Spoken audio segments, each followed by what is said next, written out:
भारतीय इतिहास इतना समृद्ध है कि यहाँ पर हर एक शासक की एक अलग ही कहानी है और हर एक साम्राज्य की एक अलग गाथा।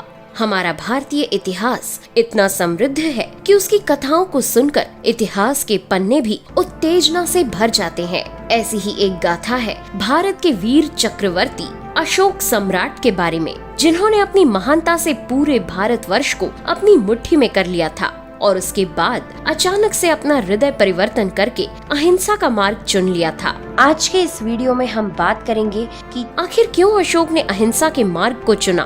304 ईसा पूर्व में राजा बिंदुसार और रानी धर्मा के पुत्र ने पाटलिपुत्र में जन्म लिया। राजा बिंदुसार को अपने पुत्र के मुख में आने वाले तेज से ही इस बात का आभास हो रहा था कि वो पुत्र आगे जाकर उनके साम्राज्य को विस्तारित करेगा और आगे जाकर उन्होंने अपने पुत्र का नाम रखा अशोक।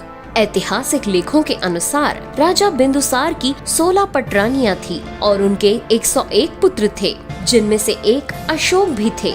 अशोक का एक बड़ा भाई था जिसका नाम सुशीम था और राज परंपराओं के अनुसार जो पुत्र सबसे बड़ा होता है उसी को युवराज घोषित किया जाता है। इसी कारण कुशल होने के बावजूद तक्षशिला का शासन सुशीम को दिया गया, लेकिन इतिहास के कुछ पन्ने बताते हैं कि सुशीम को पूर्णतः राज्य शासन नहीं दिया गया था।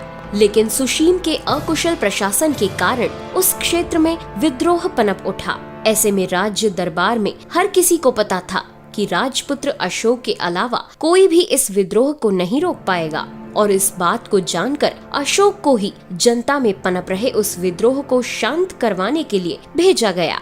जैसे ही लोगों ने ये बात सुनी कि अशोक खुद उनके विद्रोह को सुलझाने के लिए आ रहे हैं, उन्होंने विद्रोह ही बिना किसी समस्या के खत्म कर दिया। इस बात से पूरे साम्राज्य में अशोक की और भी ज्यादा प्रशंसा हुई और अशोक पहले से भी कई गुना अधिक प्रसिद्ध हो गए।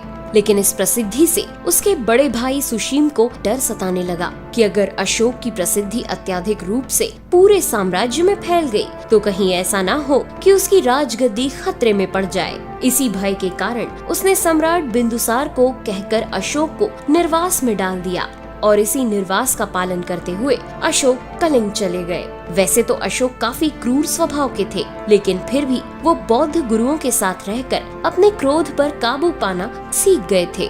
सुशीम के जुल्मों से तंग आकर प्रजा बार बार अशोक को उकसाया करती थी और जब वो शांति से आश्रम में अपने दिन बिता रहे थे, उसी दौरान उन्हें ये जानकारी मिली कि उनके सौतेले भाइयों ने उनकी माँ की हत्या कर दी है। इस खबर को सुनने के बाद अंततः अशोक की शांति और उनके मौन ने जवाब दे दिया।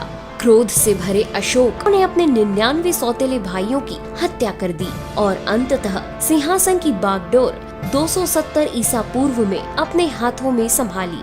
सत्ता संभालते ही अशोक ने पूर्व तथा पश्चिम दोनों दिशाओं में अपना साम्राज्य फैलाना प्रारंभ किया।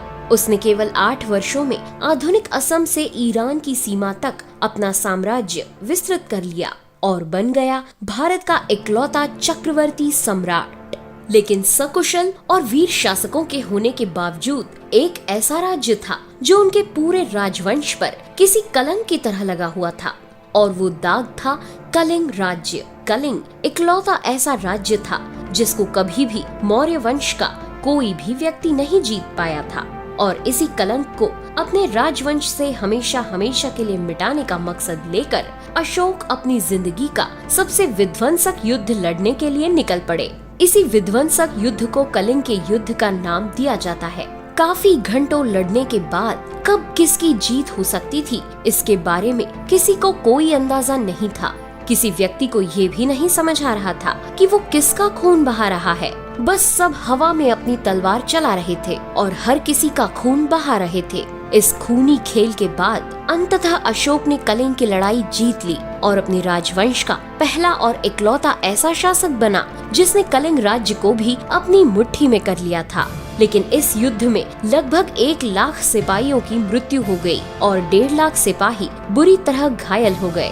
अशोक सिपाहियों की मृत्यु और घायल हुए सैनिकों के आंकड़ों का आंकलन करने के लिए युद्ध भूमि में निकले और तभी उन्हें युद्ध भूमि में दूर एक बौद्ध भिक्षुक खड़ा हुआ दिखा। वो बस एक सामान्य भाव लेकर किसी भिक्षुक की तरह ही अशोक की ओर देख रहा था। जैसे ही सम्राट अशोक उस भिक्षुक के पास आए, उस भिक्षुक ने सम्राट अशोक की प्रशंसा करनी शुरू कर दी। उस भिक्षुक ने कहा, आप तो इतने बड़े सम्राट हैं कि आपने अपने सामने बड़े बड़े साम्राज्यों का सिर झुका दिया। अगर आप इतने ही महान राजा हैं, तो क्या आप इस अबोध और निर्दोष बालक में जान डाल सकते हैं? और ये शब्द कहते ही उसने एक कुछ ही महीनों के मृत बालक को अपनी गोद में लेकर सम्राट अशोक के सामने रख दिया। वो भिक्षुक मौन था।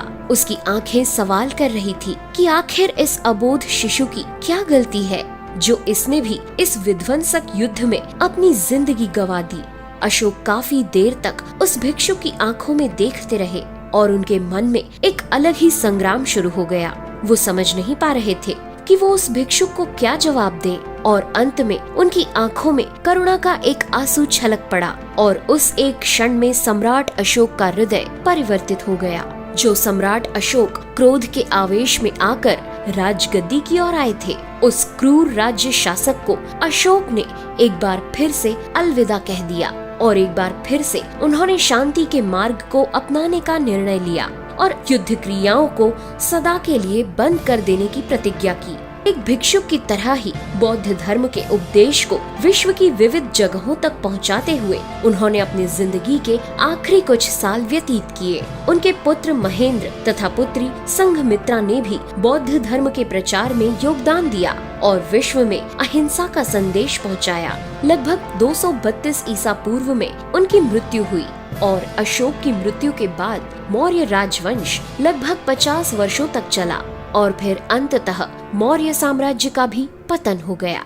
आपको आज का ये वीडियो पसंद आया हो तो इसे लाइक कर अपने दोस्तों के साथ शेयर जरूर करें। और अगर आपने अभी तक हमारे चैनल अद्भुत मिस्ट्री को सब्सक्राइब नहीं किया है तो जल्दी से करके बेल आइकन जरूर ऑन कर लें। फिर मिलेंगे अगले वीडियो में नए टॉपिक के साथ। तब तक के लिए हमें दे आज्ञा। नमस्कार।